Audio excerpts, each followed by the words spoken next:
ইনশাল্লাহ আমরা রাবেতার যে কাজ আমরা হাতে নিয়েছি, আপনারা শুনে খুশি হবেন। আমরা এই বছরের ভিতরে বিভিন্ন জায়গায় ইনশাল্লাহ, যেমন আগামী 3 তারিখ ফেনীতে যেটা মিজান ময়দান, এখানে চট্টগ্রাম যেটা লালদিঘির ময়দান, ফেনীর হচ্ছে মিজান ময়দান, সেখানে রাবেতার উলামা আহলে সুন্নাতের ব্যানারে ইমামে আজম কনফারেন্স হবে। তো আমরা চাচ্ছি এভাবে ফেনী, কুমিল্লা, ব্রাহ্মণবাড়িয়া, ঢাকা সহ ইতিপূর্বে রাঙ্গামাটি হয়েছে, কক্সবাজার হয়েছে, বিভিন্ন জায়গায় এই জেলাভিত্তিক বিষয়ভিত্তিক আলোচনা আমরা উপহার দিচ্ছি উলামা আহলে সুন্নাতের মাধ্যমে।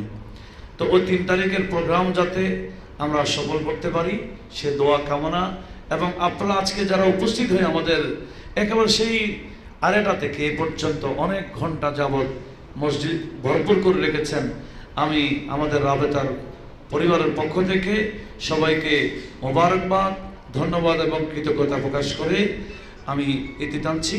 ও আখির দাওয়ানা আলহামদুলিল্লাহি রাব্বিল আলামিন। আসসালামু আলাইকুম ওয়া রাহমাতুল্লাহি ওয়া বারাকাতুহু।